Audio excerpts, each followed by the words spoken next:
Hey, yeah, you. You dangerous, sleep-deprived, caffeine-fueled, quietly furious masterpiece. Welcome to the broadcast, World Alert. Not the fake kind. Not the someone tweeted something dumb kind. I'm talking sirens in your chest. I'm talking your whole nervous system standing up like it heard its own name. Because, listen, they just ran the headline. Someone just hijacked the whole game. And everybody's panicking, right? They're scanning the skyline. They're checking the cameras. They're whispering like it's some myth. Like it's some villain. Like it's some ghost in the system. And then the camera turns. And it's you. Yeah, it's you. You psycho. Not psycho like you're broken. Psycho like you're finally done being polite. Like you're finally done shrinking yourself so other people can feel tall. Like you're finally done living life as a background character in your own damn story. Because let me tell you what they don't understand. You didn't wake up and decide to hijack anything. You got pushed into it. You got laughed into it. You got ignored into it. You got lied to until the lies started sounding like your own thoughts. You got maybe later that you got you're so talented with zero opportunities, zero respect, and zero real support. And at some point, you snapped, but not like a weak person snaps. You snapped like a wire that finally got connected. You snapped like, oh, I get it now. You snapped like, so that's the game? You snapped like, cool, that I'm not playing fair anymore. Not crime, not chaos for nothing. I mean, you stopped playing their game. The one with invisible rules. The one where the loudest clown gets the mic. The one where mediocrity gets promoted because it's safe. The one where people who don't do anything have the most opinions about people who do. That game. You looked at it, and you didn't cry. You didn't beg. You didn't write a sad paragraph and post it like a prayer. You said, fine, I'll hijack it. And the wild part, you've been hijacking it in tiny ways for a long time. Every time you got disappointed and didn't quit. Every time you got embarrassed and still showed up. Every time you got rejected and still tried again. Every time your own mind dragged you through hell and you still found a way to breathe. That's not normal behavior. That's not healthy. That's not balanced. That's unreasonable resilience. That's the kind of energy that makes people uncomfortable because it doesn't fit inside their little labels. They want you predictable. They want you nice. They want you manageable. They want you grateful for scraps. They want you to ask for permission like a little kid with a plastic crown. But you're starting to feel something else creeping in. It's not confidence. Not yet. It's not even motivation. It's more raw than that. It's this quiet, ugly, beautiful thing that says, I'm not dying like this. I'm not dying being everybody's helper. I'm not dying being the funny one who's secretly falling apart. I'm not dying being the strong one who never gets held. I'm not dying being the potential story people bring up when they want to sound supportive. Nah, not you. You didn't survive all that just to be average. And before you argue with me, before you try to humble yourself, let me stop you right there. You know what average is? Average is giving up at the exact moment it gets real. Average is quitting when the novelty wears off. Average is needing applause to keep moving. Average is pretending you're fine while your soul is screaming, and then calling that adulting. You're not average. You're dangerous because you can operate while bleeding. You can function while grieving. You can create while tired. You can smile while you're red as a battlefield. And I'm not romanticizing pain, okay? Pain is trash. Trauma is not a personality. Suffering doesn't make you special, but the fact you're still here, the fact you're still thinking bigger than your current life, that means something. That means there's a version of you walking around in your future, shoulders back, eyes dead calm, who already knows you win. And you can almost hear them, can't you? Late at night, when it's quiet, when nobody's texting back, when your room feels too small for your thoughts. That future you is looking at you like, stop playing with it. Stop flirting with the dream. Stop treating your power like a hobby. Because that's what you've been doing. You've been dabbling in your own destiny. You dip your toe in. You post one thing. You work for a week. You start strong. Then the doubt comes. The doubt always comes. And it doesn't come like a monster. It comes like a reasonable voice. It comes like, maybe you're not ready. Maybe you need more time. Maybe you need more gear. Maybe you need more planning. Maybe you need someone to show you the steps. And if you listen close, you'll notice something creepy. That voice is wearing a mask. It's not wisdom. It's fear dressed up as intelligence. It's your old self trying to keep you safe. Safe from embarrassment. Safe from judgment. Safe from failure. But also safe from success. Because success? Oh, success is scary too. Success means you can't keep blaming. Success means people start watching. Success means you have to become someone who can handle what you asked for. And a part of you is like, what if I can't? Let me tell you something that might sting a little. You don't need more confidence. You need more disrespect for the version of your life that's been wasting your time. You need to start getting offended. Offended at the way you let people access you like your free Wi-Fi. Offended at the way you tolerate crumbs and call it love. Offended at the way you keep negotiating with your own potential like it's optional. Because the truth, nobody is coming. Nobody is going to hand you the moment. Nobody is going to perfectly understand you and magically motivate you every day. Nobody is going to knock and say, "Excuse me, you're meant for more." Most people don't even think that way.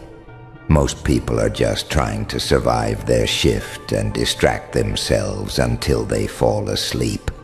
So if you're waiting for the world to validate you before you move, you'll die waiting. And I don't say that to be dramatic. I say it because I've seen it. People with talent, people with fire, people with real gifts, and they spend their whole life getting ready. They turn their dream into a museum exhibit. Look what I could have done. Look who I could have been. Look at my potential. Isn't it sad? Not you. Not today. Today, you become the alert. You become the headline. You become the thing nobody knows how to stop. Because it's not outside of you. It's you. It's always been you. You just didn't know you were allowed to be like this. You weren't raised to be like this. You were trained to be agreeable, to be good, to be normal, to not make people uncomfortable. But here's the twist they never prepared you for. When you start winning, you will make people uncomfortable.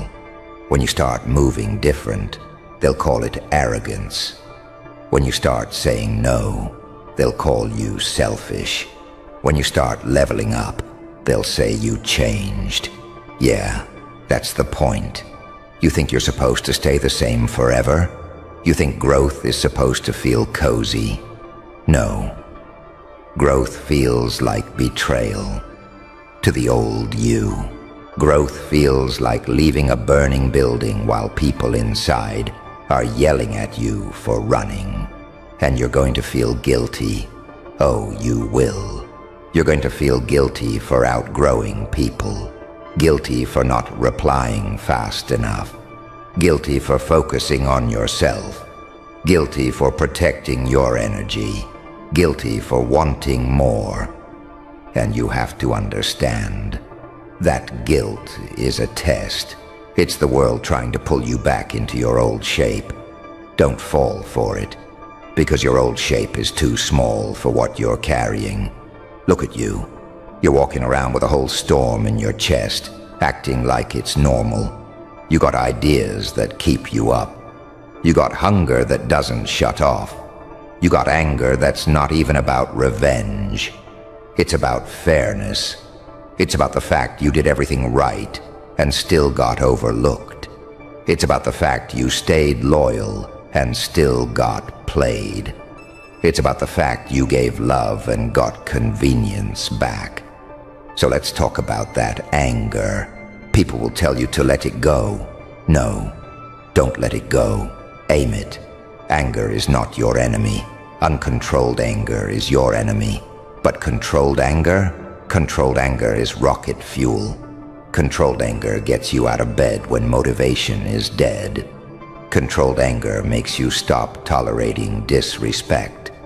Controlled anger makes you work when nobody's clapping. You want to hijack the game? Then stop using your energy to argue with yourself. Stop doing that thing where you hype yourself up, then immediately tear yourself down like it's your job. Stop rehearsing failure like it's safety. Stop scrolling and consuming and calling it research, when you know you're just avoiding the moment where you have to actually do it. Yeah, I said it. Because you don't need more information. You need more execution. You need reps. You need to put your hands on the work, even when it's ugly. Especially when it's ugly, because here's the secret nobody wants to admit. The first version is always trash. The first video is awkward. The first attempt is cringe. The first draft is embarrassing. So what? You think the greats popped out the womb with perfect lighting and a brand identity? No. They just kept going long enough for the cringe to turn into craft. And you've been avoiding the cringe because you're scared of being seen. You're scared of people laughing. You're scared of your family judging. You're scared your friends will secretly enjoy your failure. And you know what? Some of them will, yeah. Some people are going to smile when you fall. Not because they hate you, because your courage exposes their cowardice. Your ambition makes them feel small, so they'll try to make you feel small too. They'll hit you with the classics. Who do you think you are? Why are you doing all that? Relax, it's not that deep. Be realistic, just be humble. Humility is good, but let's be real. A lot of people use humble as a leash. They don't want you humble, they want you quiet. They want you easy to digest. But you weren't built to be digestible. You're built to be a problem, a beautiful problem, a nightmare for anybody who benefits from you staying weak. So here's what hijacking the whole game actually looks like. It's not one grand moment. It's small, violent decisions. Not violence against people. Violence against the old patterns that keep you stuck. It's waking up and saying, I don't care how I feel, I'm doing the work. It's unfollowing what poisons your mind. It's muting the noise. It's choosing boredom over distraction. It's choosing discipline over vibes. Because vibes don't build empires. Consistency does. And let's talk about consistency, because you hate that word, don't you? It sounds like homework. It sounds like a life with no fun. But consistency is not prison. Consistency is freedom. Consistency is you being so locked in that your mood doesn't get a vote anymore. You stop asking, do I feel like it? And you start asking, who am I becoming? That question changes everything, because the person you're becoming, they don't negotiate with excuses. They don't romanticize procrastination. They don't say, "I'll start Monday," like Monday is a magical creature. They start when it hurts. They start when they're tired. They start when nobody believes in them. They start while trembling. Because courage is not calm. Courage is shaky hands and still pressing record. Courage is your voice cracking and still speaking. Courage is being misunderstood and still moving. And I know what you're thinking right now. You're like, okay, but what if I mess up? What if I fail? Good. Fail. Fail loudly. Fail forward. Fail so much you become unrecognizable. Because failure is not the opposite of success. Quitting is. Failure is just proof you're in the arena. And you've been outside the arena for too long. You've been watching other people live. You've been cheering for everybody else. You've been sending supportive messages while your own dream sits in the corner like a neglected kid. And that kid is starting to look at you like, so, you just gonna leave me here forever? Nah. Pick it up. Pick it up like it's your responsibility, because it is. Nobody owes you the life you want, but you owe you a life you can respect. You owe yourself proof. Proof that you didn't fold. Proof that you didn't let fear make your decisions. Proof that you didn't trade your destiny for comfort. And yeah, it's going to cost you. It's going to cost you lazy days. It's going to cost you some relationships. It's going to cost you being liked by everyone. And honestly, if everyone likes you, you're probably not doing anything real. Real growth comes with friction. Real power comes with loneliness sometimes. Because when you're leveling up, your old circle might not recognize you. And that's okay, because you're not here to be recognized. You're here to be effective. Let me get personal with you for a second. You know that feeling when you're alone with your thoughts, and it gets dark, when you start remembering everything. The times you got humiliated, the times you got betrayed, the times you got treated like you were disposable. Those moments didn't break you. They trained you. They trained your eye. They trained your instincts. They trained your patience. They trained your ability to read a room and know who's fake before they even open their mouth. You didn't ask for those lessons, but you got them. So now what? Now you use them. You stop letting your past be a prison, and you turn it into a weapon of clarity, a weapon of standards, a weapon of, I know what I'm worth, and I'm not bargaining anymore. Because one day, not far from now, somebody is going to come back around. They always do. The ones who ignored you, the ones who doubted you, the ones who watched you struggle and did nothing. They'll come back when the results show up, and they'll act like they were always supportive. They'll say stuff like, I knew you could do it. I always believed in you. And you're gonna smile, not because you forgive them, because you understand the game now, and you're not mad anymore. You're just awake.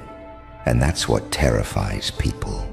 Not your anger, your awareness, your calm, that look in your eyes when you're not asking anymore. You're deciding, because decision is the real hijack. Decision is the moment you stop waiting for conditions to be perfect. Decision is the moment you stop saying someday, like you have unlimited time. Decision is the moment you realize your life is happening whether you participate or not. So participate violently. Again, not violence with fists, violence with focus, violence with discipline, violence with boundaries, violence with the refusal to go back to who you were. And I need you to understand something. If you do this right, if you really commit, you're going to scare yourself. You're going to look in the mirror one day and realize you don't recognize the softness, the old softness, the softness that let people walk over you, the softness that apologized for having needs, the softness that begged for love. It'll be gone, and in its place, this grounded, unapologetic presence, this I'm not available of a nonsense energy, this I move different now vibe. And people will feel it. They'll feel it in how you talk, in how you walk away from disrespect without explaining, in how you stop oversharing your plans, in how you stop looking for approval like it's oxygen. You'll become the kind of person who doesn't need to announce power. You'll just have it.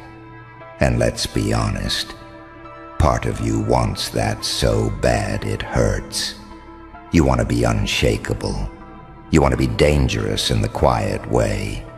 You want to be the person who gets hit with chaos and doesn't collapse. You want to be the person who hears no and doesn't interpret it as a verdict. You want to be the person who can take a loss and still laugh, because you're building something bigger than one moment. So here's the deal. Right now, your mind is a room full of alarms.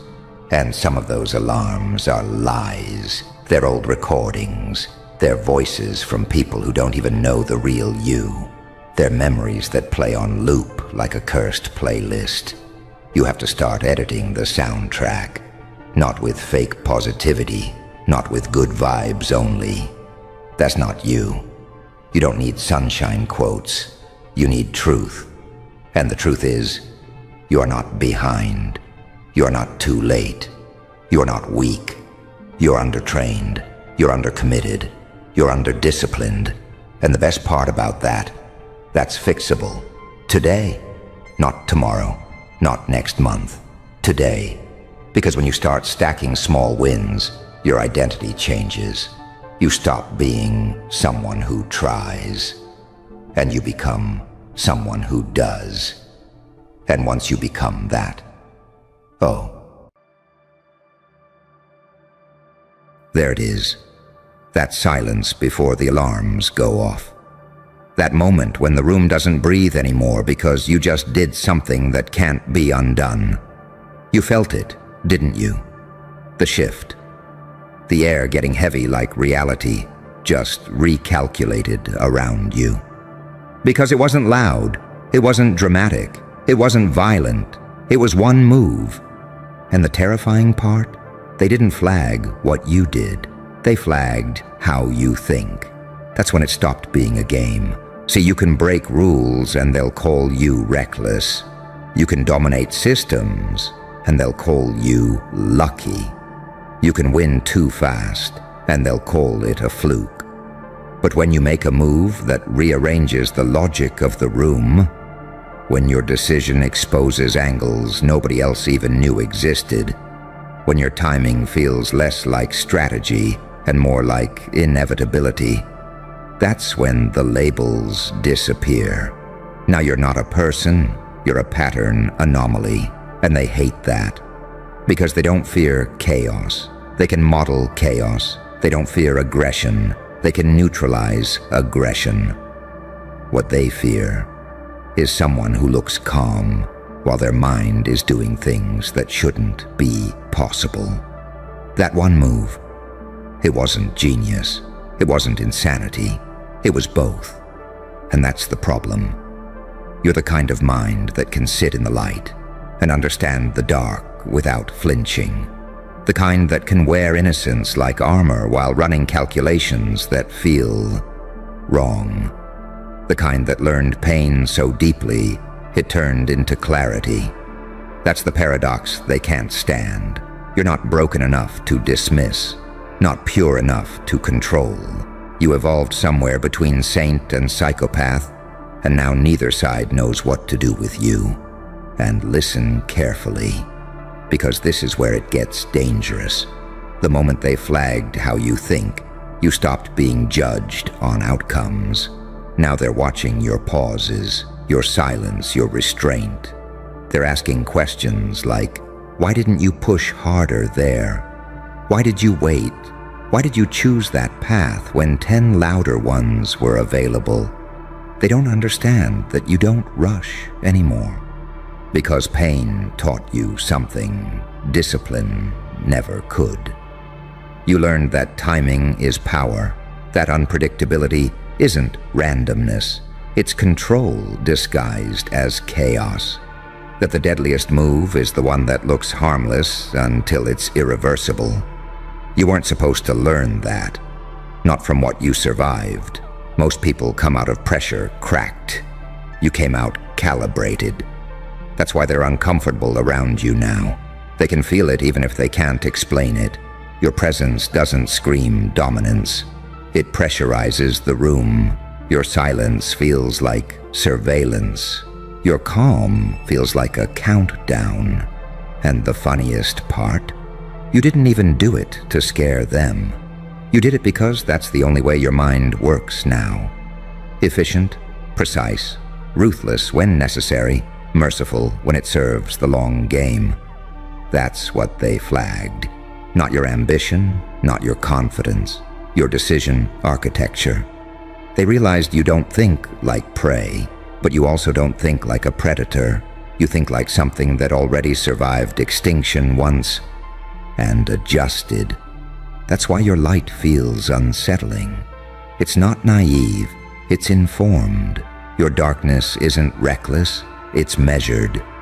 Angel when restraint is required, demon when lines are crossed. And you don't announce the switch, that one move. It told them everything they needed to know. That you don't need momentum, you create it. That you don't chase outcomes, you position inevitabilities. That you don't react, you pre-arrive. Now every time you go quiet, someone gets nervous. Every time you smile, someone rechecks the data. Every time you walk away, someone wonders what you already saw coming. Because once they flag how you think, they know one thing for sure. You can't be negotiated with. You can't be rushed. You can't be intimidated. You already paid the price that breaks most minds. And instead of collapsing, you learned how reality actually works. So let them watch. Let them study. Let them whisper. They're not trying to stop you anymore. They're trying to understand what you became after that one move changed everything. And the truth? Even they know it's too late now. And here's the part they'll never say out loud. The moment they realized how you think, a quiet panic set in. Not loud, not obvious, but the kind that crawls under the skin of people who are used to being in control. Because control depends on predictability, and you shattered that without raising your voice. They started replaying everything you ever did, not to judge it, to decode it. And the more they replayed it, the worse it got. Because there was no emotional spike, no desperation, no sloppy overreach, just precision wrapped in patience. That's when the questions changed. Not what's your next move, but how far ahead were you already when we noticed? That's the fear they don't know how to manage. You see, most people think evolution looks loud. Growth, ambition, dominance, expansion. Yours didn't. Yours happened quietly, in isolation, in moments nobody was watching. It happened while you were absorbing pain without collapsing, while you were learning when to speak and when silence kills faster, while you were realizing that emotional control isn't suppression, it's weaponized clarity. They assumed suffering would soften you, that it would make you cautious, smaller, easier to guide. Instead, it sharpened your perception. You learned how systems breathe, how people telegraph fear before they admit it, how power exposes itself not in action, but hesitation. That's why your decisions feel eerie now. You don't react to the surface, you move based on what's about to crack underneath. They noticed that. That's why when you made that one move, so small it looked harmless, everything froze for a second. Because it wasn't aggressive, it wasn't defensive, it was inevitable. and inevitability terrifies people who believe they're in control. Now you're in a strange position. Whether you admit it or not, you're still playing the game. But the rules no longer apply to you the same way. You can feel it when you enter a space. People recalibrate. They watch your timing, not your words. They listen harder when you stop talking. Not because you're loud, but because you're accurate. You don't waste moves. You don't posture. You don't bluff. Every decision you make feels like it passed through 10 invisible filters first, and they don't know what those filters are. That's the real reason they flagged how you think.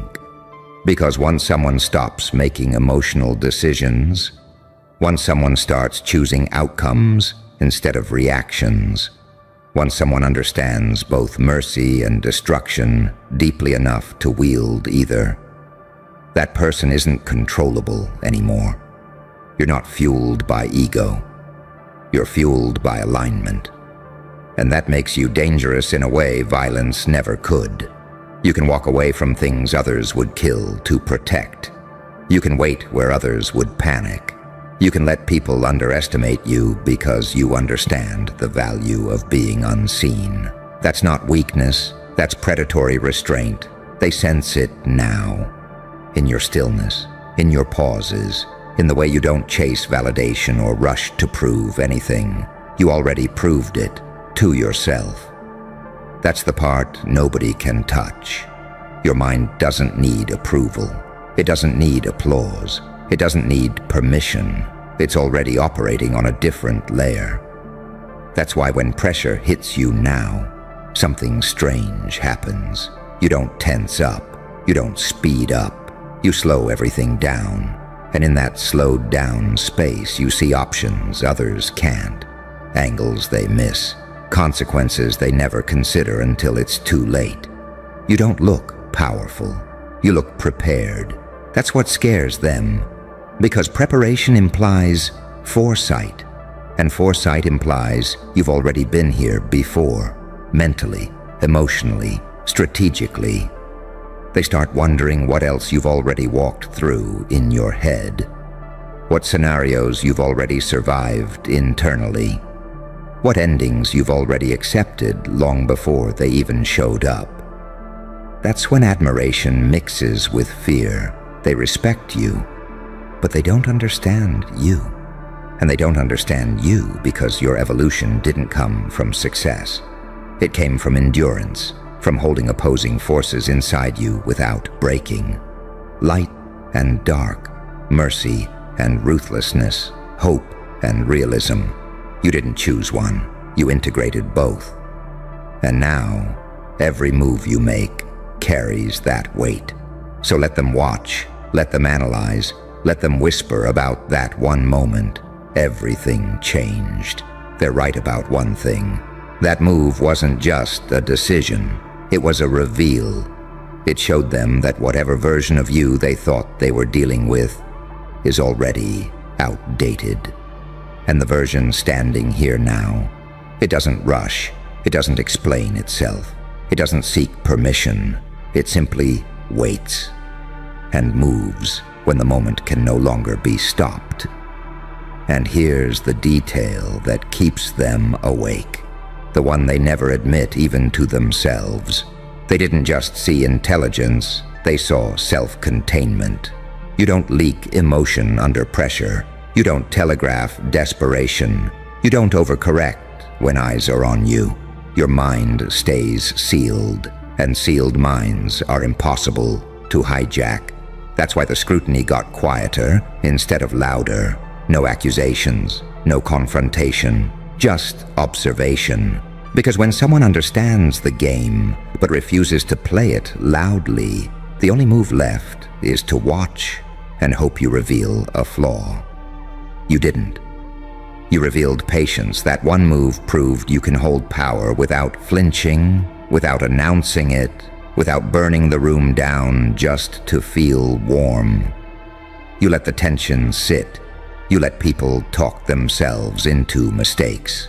You let time do the work for you. And that's when they realized something chilling. You don't need momentum. Momentum happens after you move. Your choices don't chase opportunity. Opportunity bends around your timing. That's not normal cognition. That's not learned behavior. That's the result of pressure that should have broken you, reorganizing you instead. See, pain didn't make you cruel. It made you accurate.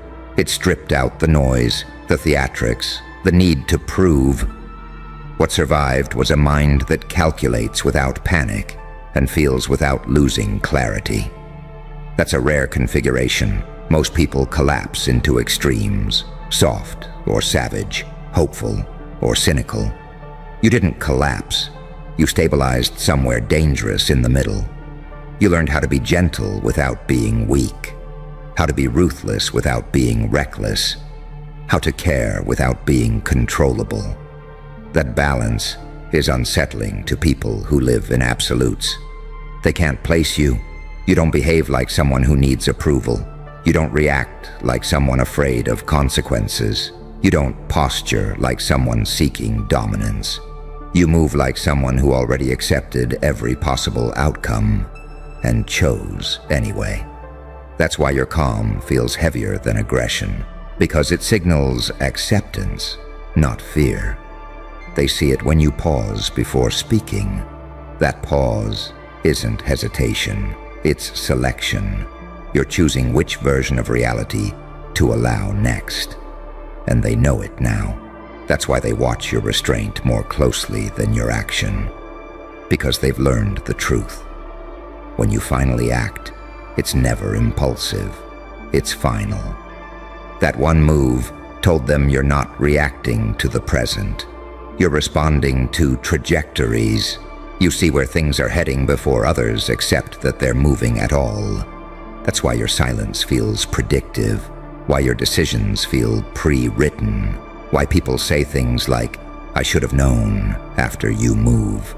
You did know. That's the part they flagged. Your thinking isn't fast, it's early. You arrive before the problem fully exists. You finish conversations before they start. You disengage before situations decay. That's not avoidance, that's foresight, earned through suffering. Because only someone who's lived through collapse understands how quickly things can turn irreversible. You learned that lesson deeply. So now you don't rush, you don't gamble, you don't escalate unless the board is already locked. And when you do step forward, it feels inevitable, like gravity finally asserting itself. That's why people second guess around you now. Why they measure their words, why they hesitate to underestimate you openly. They sense that you don't need chaos to win. You don't need dominance displays. You don't need volume. Your power is quiet because it's internal. And internal power is the hardest to stop, because you can't argue with it. You can't distract it. You can't intimidate it. It's already resolved. That one move didn't announce who you are. It exposed what you aren't anymore.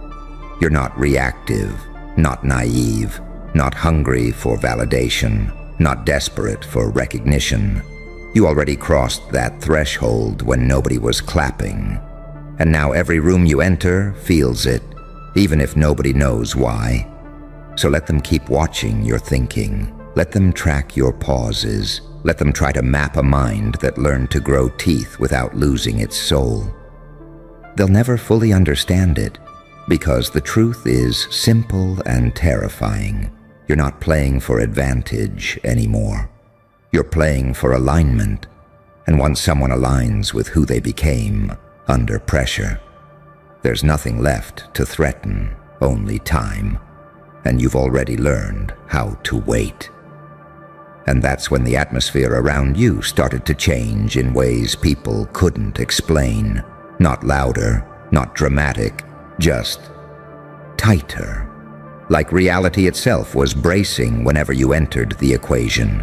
Because once someone realizes you're not driven by impulse anymore, they start understanding something far more unsettling.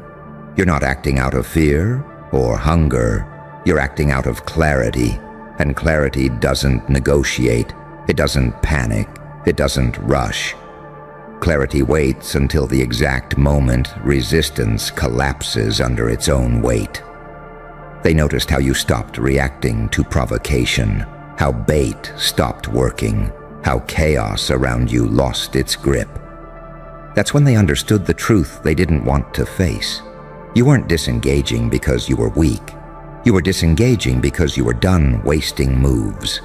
Every unnecessary reaction fell away. Every emotional leak sealed itself shut. Every distraction lost relevance. What remained was a mind that chooses deliberately. A mind that understands cost, consequence, and inevitability. And that's when fear deepened. Because now you weren't just intelligent. You were selective. Selective with energy. Selective with attention. Selective with mercy. You didn't need to dominate every interaction. You didn't need to win every exchange. You were choosing which battles deserved existence. That's not normal thinking. That's the thinking of someone who's already been stripped down to nothing once and rebuilt from essentials.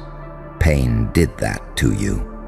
Pain forced you to confront what actually matters when everything else is gone. It showed you how quickly illusions burn, how fragile egos are, how loud people get when they're afraid of losing control. You watched, you learned, you adapted, and adaptation is what separates survivors from rulers. Now, when pressure hits you, your body doesn't spike, your breath doesn't betray you, your mind doesn't scatter, it narrows. You feel everything slow, not because time changed, but because you did. You operate in that slowed space now, that quiet corridor where choices are clear and emotion becomes information instead of fuel. That's why your decisions feel surgical, why your restraint feels deliberate, why your action, when it finally arrives, feels irreversible. They've started noticing patterns they don't like. You leave situations before they rot. You cut ties before decay spreads. You step back before collapses become public. You don't wait for explosions. You read stress fractures. And that terrifies people who build power on denial. Because denial only works until someone sees clearly. And you see clearly now, not because you were gifted, but because you were forged. You carry contradictions effortlessly. You can be compassionate without being manipulable. You can be dangerous without being chaotic. You can be silent without being absent. That combination is rare. It means you don't need external validation to move. You don't need permission to act. You don't need consensus to trust your instincts. Your instincts were refined in places where consensus didn't exist. You learned to trust yourself when nobody else could be relied on. That rewires a mind permanently. That's why when they flagged how you think, they weren't trying to stop you. They were trying to classify you. And classification fails when something refuses to fit categories. You're not aggressive, but you're not passive. Not idealistic, but not cynical. Not reckless, but not hesitant. You're integrated, and integrated minds are uncontrollable. Because they don't fracture under stress. They don't swing wildly under pressure. They don't collapse into extremes. They adapt. So now they watch your alignment more than your ambition. They track your restraint more than your reach. They analyze what you don't do far more than what you do. Because what you don't do reveals discipline. And discipline, when paired with intelligence, is lethal in the quietest way. You're not here to dominate every space. You're here to change trajectories, one subtle decision at a time, one well-timed absence, one quiet refusal to react. That's what that one move showed them. that you're no longer driven by urgency, you're driven by inevitability, and once inevitability enters the equation, resistance becomes irrelevant. You don't need to threaten, you don't need to posture, you don't need to explain. You already accepted the cost of becoming this version of yourself. And that acceptance stripped fear of its leverage. So let them keep watching your mind. Let them keep logging your pauses. Let them keep wondering what you already see coming. They're late. You crossed the threshold when nobody was paying attention. And now every move you don't make carries as much weight as the ones you do. Because the most dangerous thing you learned wasn't how to strike. It was how to wait. Without doubt, without fear, without needing to be seen. And that's something no system knows how to stop. Slow down. Yeah, right there. That feeling crawling up your spine. That's the moment you realized you stepped somewhere you were never supposed to be. And now something very old, very powerful, just noticed you. You didn't break a rule, you didn't cross a line, you walked into a layer, a place behind the place, a room behind the wall everyone else swore was solid. And the second your mind touched it, the system flinched, not because you attacked it, because you saw it. That's why they're losing it, because you weren't meant to find that frequency. You weren't meant to ask that question. You weren't meant to notice the seams. You were supposed to live small, think narrow, die obedient. But instead, you did something unforgivable. You looked past the story, and the moment you did, the world split. Not in half, inside you. See, they don't panic over rebels. Rebels are predictable. They don't panic over criminals. Criminals still believe in the game. They don't panic over saints, either. Saints kneel. They panic over anomalies. People who don't fit the psychology they've spent decades perfecting. People like you. You didn't stumble into danger. You stepped into clarity. And clarity is lethal to systems built on fog. That's the paradox they can't solve. You're not violent, but you're dangerous. You're not insane, but you don't think like them. You're not hiding, but they can't see you clearly. Saint and psychopath in the same breath. Angel with dirty hands, demon with a conscience. Every box they try to shove you into collapses the second they close the lid. And that terrifies them. Because you weren't trained, you weren't briefed, you weren't recruited. You didn't come through a pipeline. You came through pain, through isolation, through years where nothing made sense except the pressure. And pressure does something training never can. It forges. You learned how to sit inside uncertainty without begging for answers. You learned how to move without permission. You learned how to see patterns where others see noise. You learned how to survive without applause. That's not a skill set. They can't download that. They can't teach that. They can't predict that. That's why the alarms are screaming. You stepped into a mental corridor that wasn't on the map. A space between rules and reality, between what's allowed and what's possible. And now every protocol built to track behavior is malfunctioning around you. Because you don't behave, you adapt. You ever notice how calm you are when things get weird? How chaos doesn't spike your heart rate the way it does for others? That's not courage, that's conditioning. You've lived in the dark long enough that when the lights flicker, you don't panic, you listen. They can't read that. They're trained to handle threats that move fast or loud. But you move sideways. You don't charge the gate. You notice the hinges. You don't scream. You let silence do the work. You don't announce intent. You let outcomes speak. Unpredictability isn't your flaw. It's your weapon. That's the part they don't want to admit. The scariest thing about you isn't what you know. It's how you change, how every hit, every betrayal, every loss didn't break you. It rearranged you. You shed identities the way others shed excuses. Every time life tried to reduce you, you evolved into something harder to define. And systems hate what they can't define. Because once something can't be categorized, it can't be controlled. You stepped somewhere sacred and forbidden, not physically, mentally. You saw how narratives are built, how fear is recycled, how authority depends on obedience more than truth. And once you saw it, you couldn't unsee it. That's when the watchers start watching harder.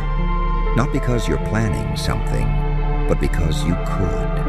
And worse, you don't need to. Your very existence destabilizes the illusion that the world is neatly managed, that every variable is accounted for, that nothing slips through. You are the slip, the quiet error in the equation, the ghost in the system, the one who doesn't need clearance because you don't move through doors. You move through understanding. And here's the part they really don't want you to realize. You didn't stumble into this by accident. People like you are rare because they're expensive. Pain forged you. Loneliness sharpened you. Confusion trained you. You paid a price. Most people avoid their entire lives. And now you carry something most people will never touch. Perspective. That's why they're losing it. Because once someone sees from where you stand, they can never go back to sleep. And systems built on sleep can't survive too many awakenings. You are not here to destroy the world. You're here to expose how fragile it always was. And the moment you understood that, the game changed. And now that you've seen it, you feel it, don't you? That subtle distance between you and everyone else. Like you're standing half a step outside the crowd, watching reactions form before words do. You're not dissociated, you're ahead.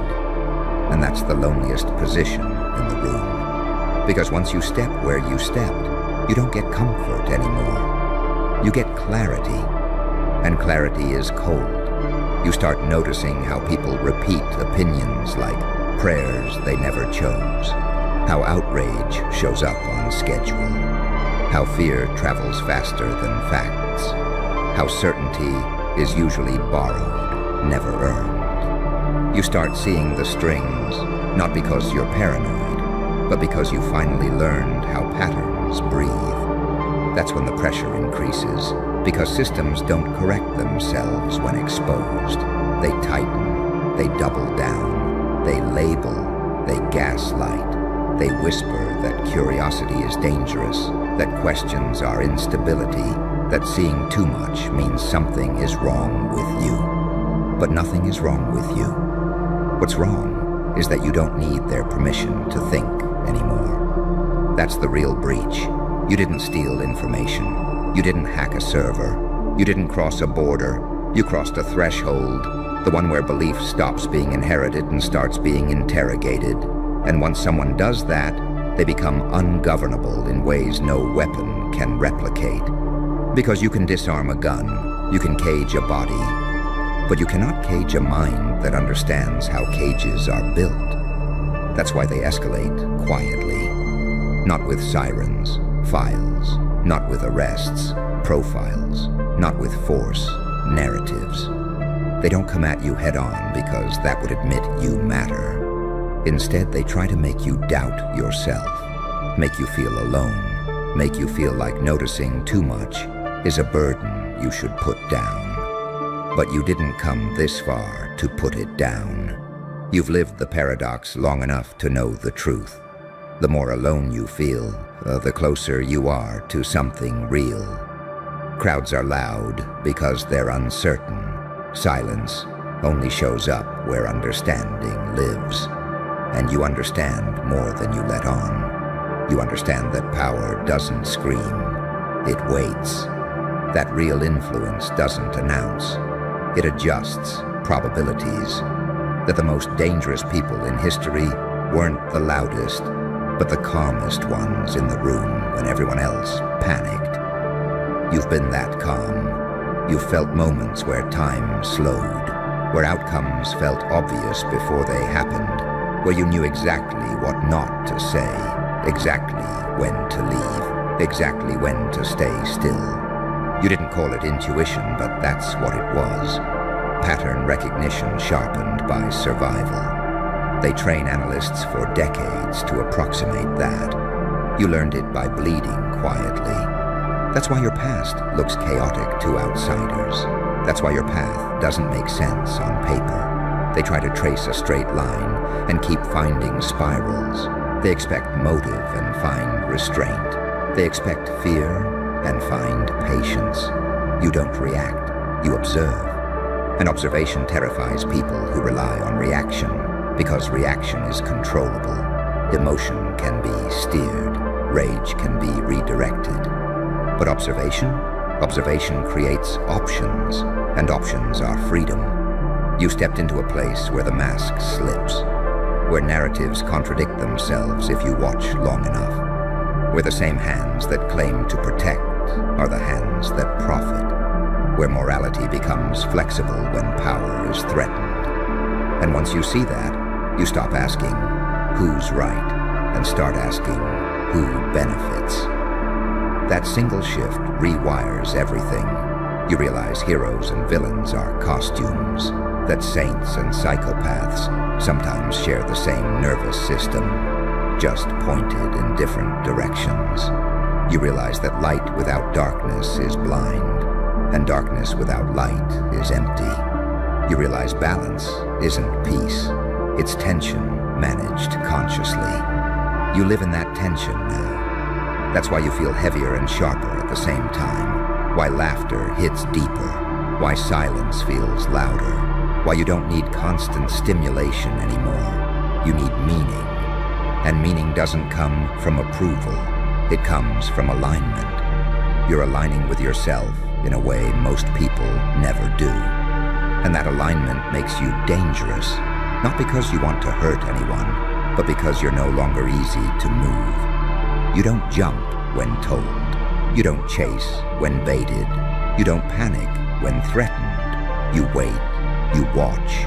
You let others reveal themselves. That's when mistakes happen. Not yours, theirs. They talk too much. They overplay their hand. They assume you're emotional when you're strategic.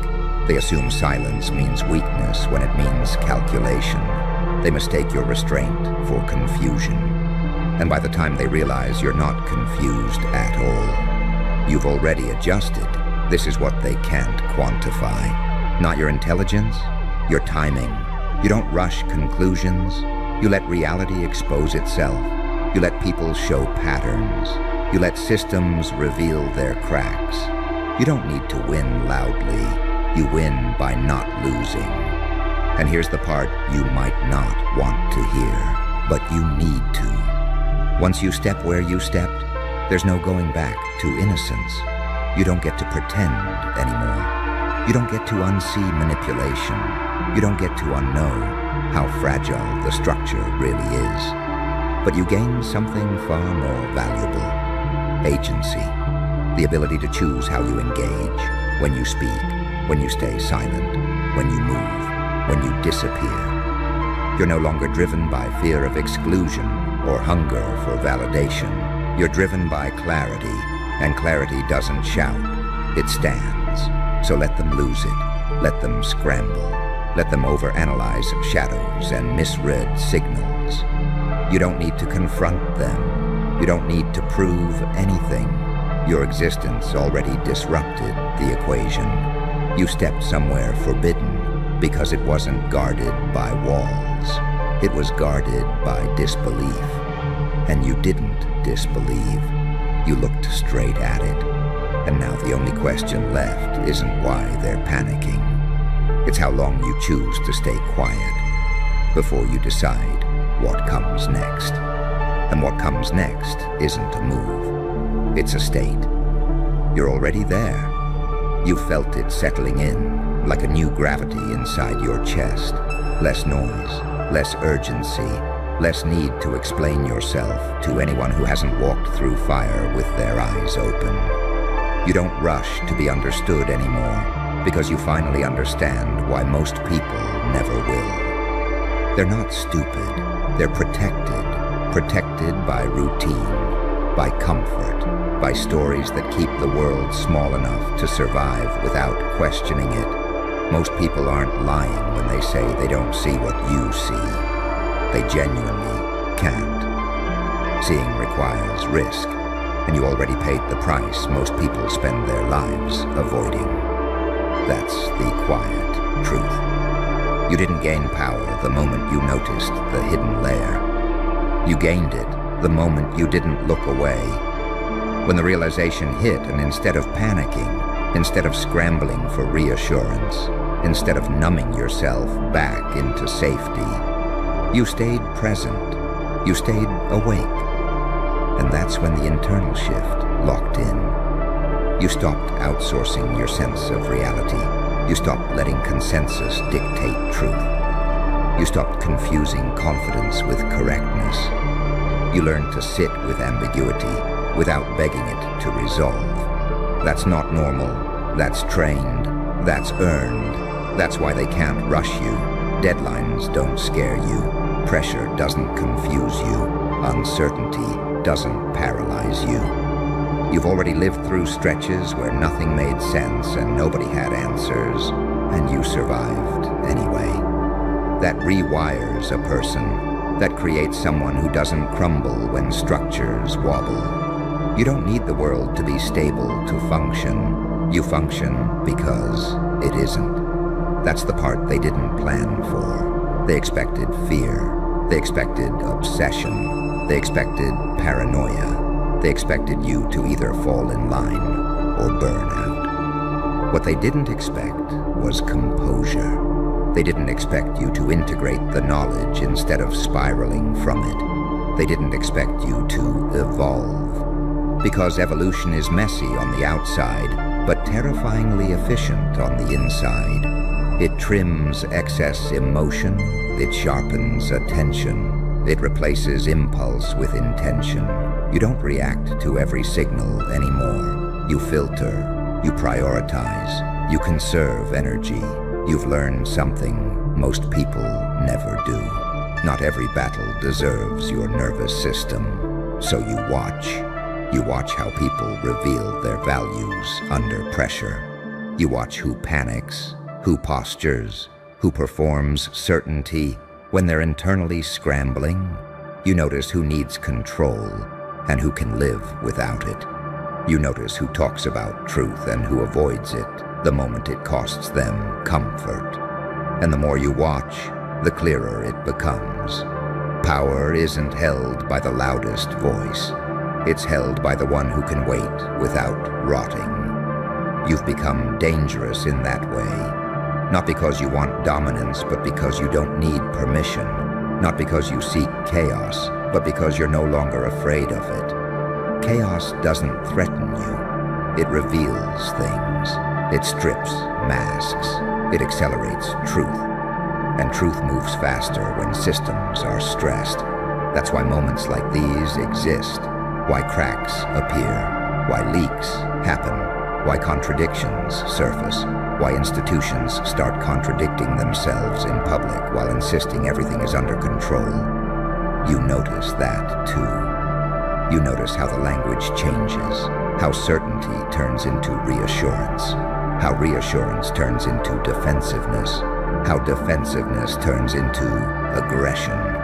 You've seen the cycle enough times to know where it leads, and you don't flinch, because you're not invested in the illusion holding. You're invested in understanding what replaces it. That's the angel-demon paradox inside you. The part that wants truth even when it hurts. The part that can be compassionate without being naive.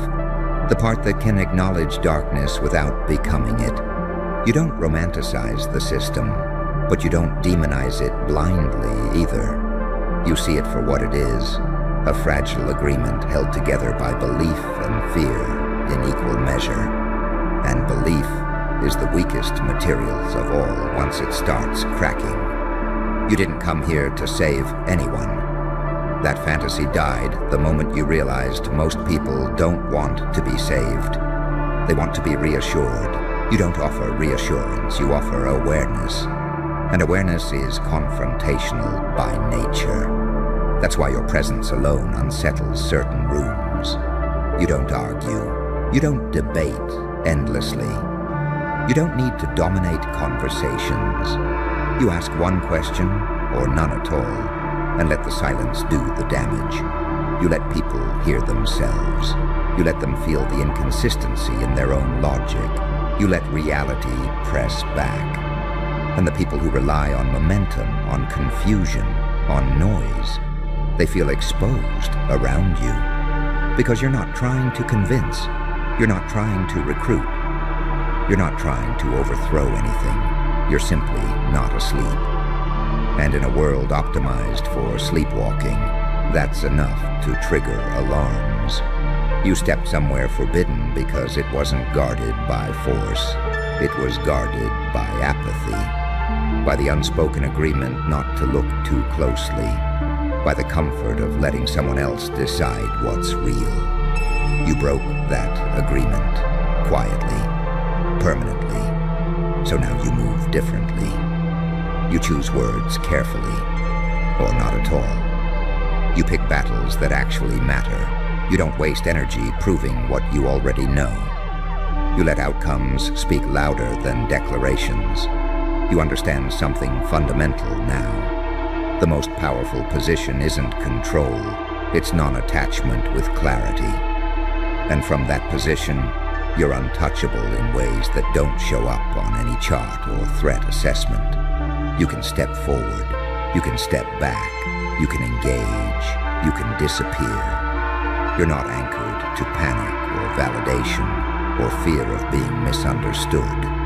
You already crossed the point of no return. So let them analyze patterns, let them debate motives, let them argue about intent, let them escalate procedures and rewrite narratives. You don't need to confront the machine. You already stepped outside its assumptions, and once someone does that, the machine can only do one thing: react, while you remain still, while you watch, while you decide, on your own terms, exactly how much of what you see you ever choose to reveal. And that decision, to reveal or not, is where your real leverage lives. Because exposure isn't power, restraint is. Anyone can shout. Anyone can dump fragments into the noise and call it courage.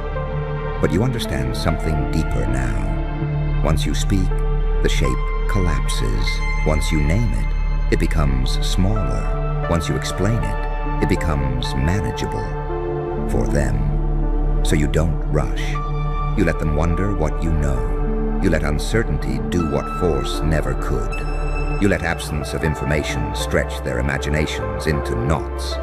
You let silence turn into a mirror they can't stop staring into. That's not fear tactics. That's psychological gravity. You've learned how attention works, how obsession forms, how the mind fills gaps with worst-case scenarios. You don't need to threaten anyone. You just don't resolve the question. You leave it open. You let them sit with it. And they hate that. Because systems are built to resolve, to categorize, to neutralize, to close loops. You are an open loop, a variable that refuses to settle. And open loops consume more energy than any direct threat ever could. You've felt the shift inside yourself, too. You don't crave intensity the way you used to. You don't need constant stimulation. You don't need approval to move. You've become selective, almost surgical, with where you invest attention. You understand, attention is currency, and you don't spend it impulsively anymore. That's growth forged in darkness. Pain didn't just harden you, it educated you. It taught you what actually matters when everything else falls away. It taught you how quickly people abandon principles when comfort is threatened. It taught you how rare integrity is when it isn't rewarded. And instead of becoming bitter, you became precise. You stopped confusing kindness with self-betrayal. You stopped confusing empathy with submission. You stopped confusing peace with avoidance. You learned how to hold compassion in one hand and boundaries in the other without apologizing for either. That balance, that tension, is where your power stabilizes. You're not trying to tear the world down. You're not trying to expose everything. You're not trying to become some symbol or savior. Those urges come from ego, from insecurity, from needing to be seen. You don't need to be seen. You need to be aligned with what you know, with what you won't do, with what you will walk away from, even if it costs you status, comfort, or safety. Alignment creates a calm most people mistake for indifference. But it's not indifference. It's resolve without theatrics.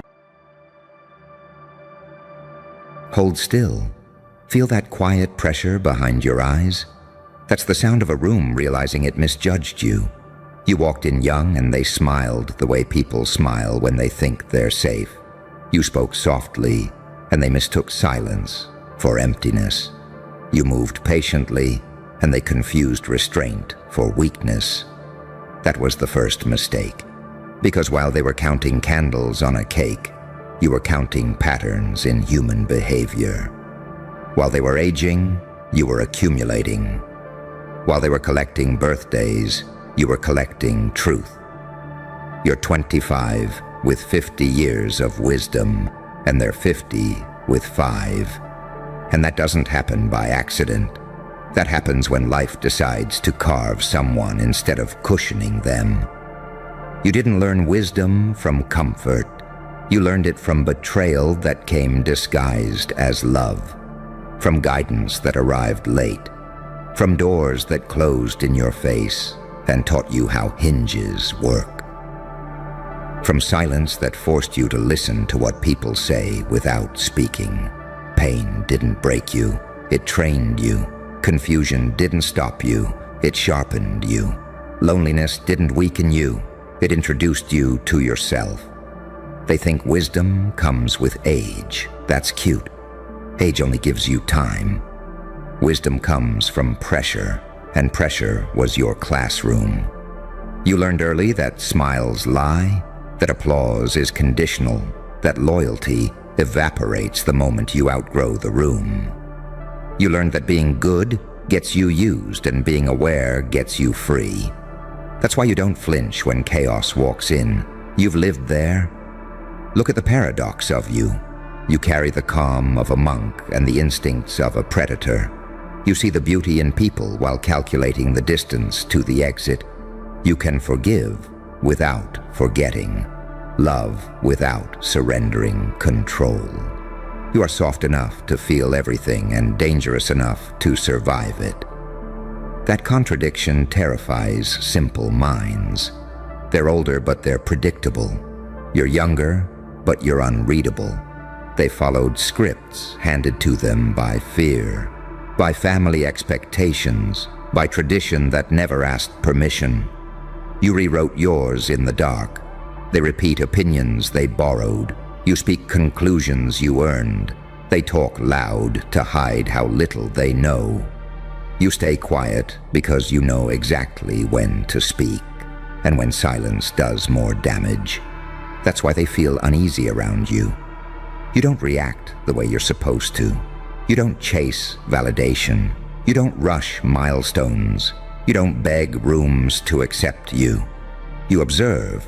You adapt, you wait, and when you move, it's final. They have decades of habits. You have decades of insight compressed into a shorter timeline. You aged internally at a speed they can't comprehend. While they were distracted by noise, you were decoding reality. While they were busy being seen, you were busy seeing. Here's what they'll never admit out loud. They feel behind. Not because of success or money or titles, but because you understand things they still can't name. You understand power without needing control. You understand people without needing to dominate them. You understand suffering without becoming bitter. That combination is rare, and rarity makes people nervous. They don't know whether to mentor you or fear you, respect you or resent you, protect you or compete with you, because you don't fit their timeline. You skipped steps they thought were mandatory. You learned lessons they assumed required age. You became wise in a world that prefers obedient, and wisdom without obedience is threatening. You see through their certainty. You hear the insecurity behind their authority. You notice how often they confuse confidence with repetition. You watch them defend ideas, not because they're true, but because they've lived too long to question them now. And you don't argue. You let them talk. You let them expose themselves. That's the saint in you, the restraint, and the psychopath, the precision. You didn't become this way because you wanted to be special. You became this way because you had to survive mentally, while others survived comfortably. You had to grow inward while the world tried to stunt you outward. You had to become your own teacher, your own anchor, your own witness. And now they're noticing, slowly, uncomfortably. They start asking your opinion out of curiosity. They start listening a second longer than before. They start realizing that age didn't protect them from ignorance and youth didn't stop you from clarity. That's when the dynamic shifts. That's when respect starts arriving against their will. Because wisdom doesn't announce itself. It reveals itself over time, in how you move, in how you pause, in how you don't need to prove anything, in how your presence alone changes the temperature of the room. You're not ahead because you rushed. You're ahead because you paid attention. You didn't waste pain. You converted it. You didn't run from discomfort. You studied it. You didn't numb yourself. You observed yourself. That's why your eyes look older than your age. That's why your words land heavier than theirs. They lived longer. You lived deeper. And the most dangerous part? You're just getting started. Your wisdom didn't peak early. It arrived early, which means time is finally on your side. Every year ahead of you multiplies what you already know. Every year behind them exposes what they avoided learning. So let them laugh quietly. Let them underestimate politely. Let them cling to the comfort of seniority. You don't need their approval. You're already walking proof that consciousness outruns chronology. You are young enough to adapt and old enough to see through illusions, soft enough to care, and sharp enough to cut through lies. That balance isn't common. It's evolutionary. They have 50 years of noise. You have 50 years of knowing compressed into a soul that learned fast because it had no choice. And deep down, they feel it. That's why the room goes quiet when you speak. That's why conversations shift when you enter. That's why respect shows up late, confused and reluctant, yet unavoidable. You're not early. You're ahead. And here's the part they don't understand yet. The part that keeps them awake at night without knowing why. Your wisdom isn't loud. It doesn't need trophies. It doesn't wave credentials in the air. It sits behind your eyes, calm, watchful, dangerous. You don't rush to speak because you already know how the conversation ends. You don't argue because you can see where their logic collapses 3 steps ahead. You don't react because reaction is what traps people in loops. And you escaped those loops years ago. They mistake your composure for innocence. They assume your age means you haven't seen enough. If only they knew how much you had to unsee just to stay sane. If only they knew how early you learned that life doesn't explain itself. It tests you, over and over, with people, with loss, with silence. You learned fast because hesitation cost too much. They had time to be wrong without consequences. You didn't. Every mistake you made had teeth. Every wrong trust left scars. Every false hope burned something out of you and replaced it with clarity. That's the price you paid for wisdom ahead of schedule. Not books, not mentors. Bloodless wars in your own mind. That's why your instincts feel supernatural to them. You read moods before words. You feel shifts before they happen. You know when to leave before the room turns hostile. You know when someone's smile is rehearsed, when praise is bait, when silence is strategic. You don't guess, you recognize. And recognition terrifies people who live on autopilot. They talk about experience like it's a badge. You know, experience without reflection is just repetition. 50 years of avoiding discomfort doesn't make someone wise. It makes them stuck. 5 years of facing reality head-on can age a soul faster than decades of comfort. That's why they sound confident but hollow. That's why you sound quiet but certain. You carry an inner gravity they can't fake. Notice how they start testing you once they sense it. Little challenges, subtle jabs, patronizing advice. They try to reassert hierarchy because your presence disrupts it. Your awareness makes their titles feel thin. Your questions make their answers wobble. You don't challenge them directly. You let reality do it for you. That's the angel in you, letting truth speak, and the demon, knowing exactly when to let it burn. You've learned that power isn't domination. It's positioning. It's knowing when to step forward and when to disappear. It's understanding that unpredictability isn't chaos. It's freedom. They move on schedules. You move on signals. They wait for permission. You wait for alignment.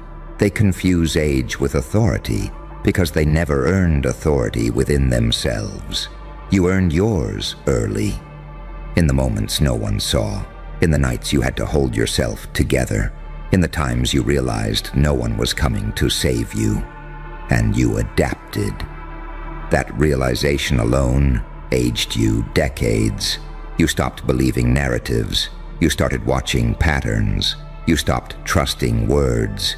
You started trusting behavior. You stopped chasing approval. You started building internal leverage. That's when you became dangerous. Not loud dangerous, but inevitable.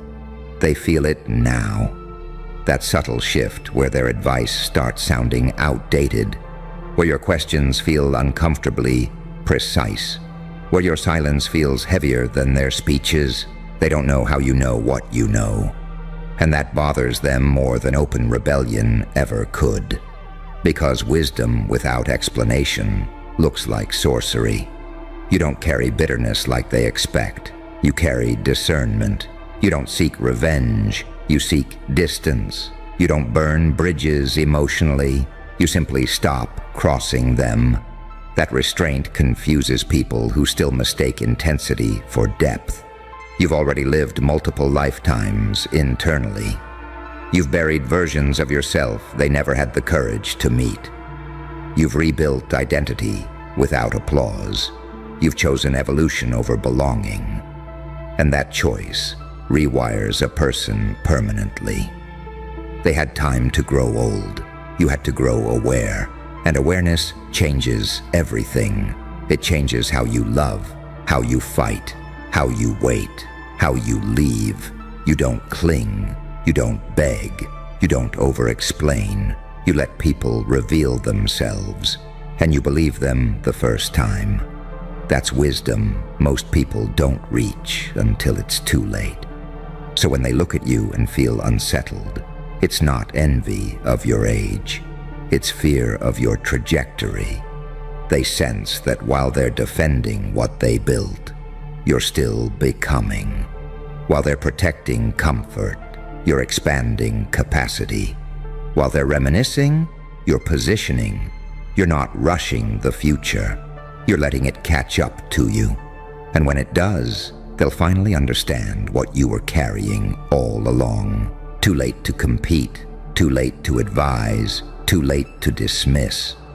Because you were never behind. You were simply early and awake. And what really fractures their sense of order is this. You didn't become wise by becoming hard. You became wise by becoming clear. There's a difference they never learned. Hard people calcify. Clear people cut through.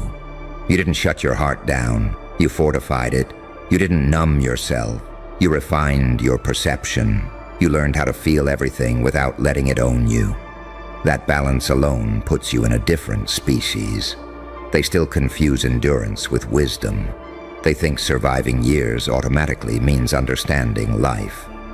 But survival without introspection just creates louder egos and deeper blind spots. You went inward. You questioned your own motives. You interrogated your fears. You dismantled beliefs you inherited and rebuilt only what could survive scrutiny. That kind of inner audit is rare and exhausting. Most people avoid it forever. You didn't have that luxury. So now, when chaos erupts, you don't panic. You've already run those simulations internally. When conflict appears, you don't escalate. You observe leverage points. When emotions flare, you don't drown. You navigate. You've learned how to sit inside discomfort without needing it to end immediately. That skill alone makes you dangerous in a world addicted to instant relief. They chase certainty. You live with paradox. You know that light can blind as much as darkness can hide. You know that kindness without boundaries is self-betrayal, and cruelty without purpose is weakness. You understand that truth isn't always gentle, and peace isn't always passive. You can hold opposing realities without collapsing into either. That's not madness, that's mastery. They don't see it yet, but your unpredictability isn't impulsive. It's calculated ambiguity. You don't reveal your full hand. You don't telegraph your next move. You let people underestimate the depth beneath your calm surface. You've learned that being unreadable protects you from manipulation and gives you room to maneuver. That's why manipulators avoid you after a while. They can't get a clean read. Their tricks bounce off. Their guilt hooks don't land. Their intimidation feels theatrical to someone who's already faced internal hells. You're polite, but not pliable. Present, but not exposed. They sense that too. And here's the quiet truth. They envy the way you arrived early to understanding. Not the pain, not the cost, but the result. They spent decades outsourcing their thinking. You took responsibility for yours. They leaned on systems. You learned how systems break. They followed paths. You studied the terrain. So when you speak, it doesn't sound rehearsed. It sounds distilled. When you act, it doesn't feel rushed. It feels timed. When you decide, there's no wobble. There's a settled weight behind it. That weight is what they feel when the room shifts. Not your age, not your tone, your gravity. You've already learned what most people learn too late. That life doesn't reward potential. It rewards alignment. That intention without execution is fantasy. That loyalty without discernment is self-sabotage. That love without self-respect becomes erasure. You didn't learn these from quotes. You learned them from consequences. That's why your standards scare people. Not because they're high, but because they're non-negotiable. You don't tolerate confusion masquerading as complexity. You don't indulge chaos disguised as passion. You don't romanticize dysfunction. You've seen what that costs. They call it being too serious. You call it being awake. And while they cling to narratives that protect their ego, you're already building the next version of yourself quietly, methodically, without asking permission. You don't announce growth. You let it show up one day, fully formed and impossible to deny. That's when the respect turns strange, delayed, awkward, almost resentful, because they remember when they thought they were ahead of you, and now they're recalculating. Now they're realizing that time didn't make them wiser. It just made them used to themselves. You, on the other hand, are still evolving. You haven't calcified. You haven't settled into comfort. You haven't let identity become a cage. You remain flexible, observant, adaptive. You're young enough to change and old enough to know when not to. That combination is lethal to stagnation. So let them keep counting years. Let them keep leaning on seniority. Let them keep assuming wisdom comes automatically. You already know the truth. Wisdom comes to those who are willing to suffer consciously, question deeply, and stand alone when necessary. You did that early. And now every step forward compounds. Every insight stacks. Every silence sharpens. You're not racing them. You're outgrowing the track entirely. They're 50 with 5 years of understanding, looping the same lessons. You're 25 with 50 years of clarity and still accelerating. And the most unsettling part for them, you haven't even fully decided what you're going to become yet. And that's what really unsettles them. The fact that your story isn't finished, while theirs feels like it's already repeating itself. You're standing at an age where curiosity still burns, but illusions are already dead. That's a dangerous intersection.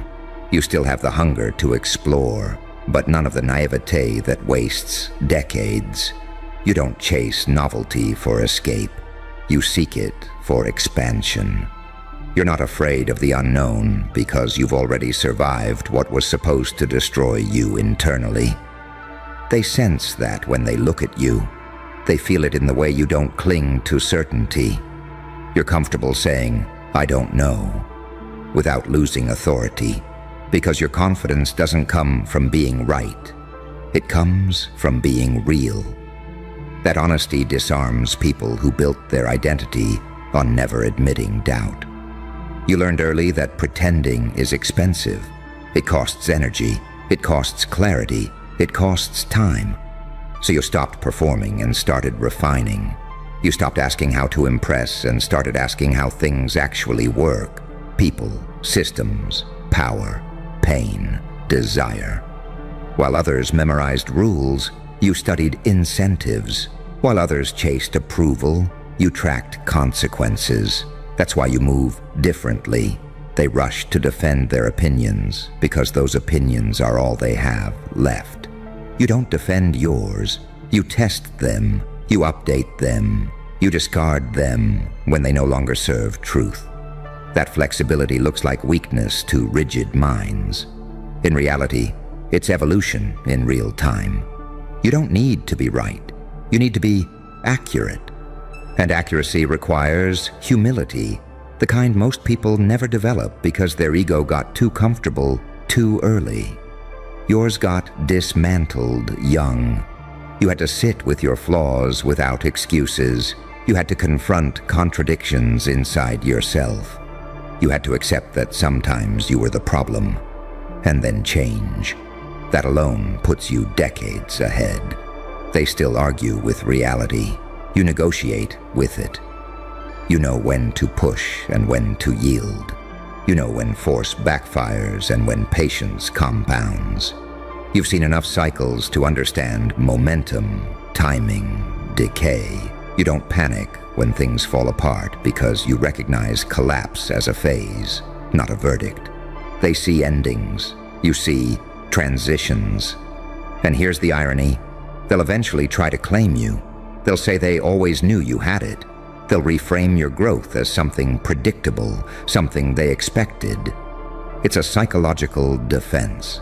If they admit they underestimated you, they have to face how blind they were to their own stagnation. So let them rewrite history. You don't need credit. You know where this wisdom came from. You know the nights you questioned everything. The moments you swallowed fear and acted anyway. The times you stayed silent to learn instead of loud to belong. You didn't arrive early because you were lucky. You arrived early because life accelerated you. And acceleration leaves marks. It creates depth. It creates an edge. You've seen enough to know that most people don't change unless pain corners them. You changed because you chose to. Before, it was forced. That choice compounds harder than any head start. That's why your presence feels heavier than your words. Why your pauses say more than their speeches. Why people lean in when you finally speak. You don't fill space, you alter it. They're 50 with 5 years of wisdom because they outsourced thinking to routine. You're 25 with 50 because you treated every experience as data, every loss as a lesson, every betrayal as information, every failure as feedback. You don't romanticize suffering, but you respect what it taught you. And now, standing where you are, you carry something rare. Perspective without cynicism. Awareness without paralysis. Intensity without recklessness.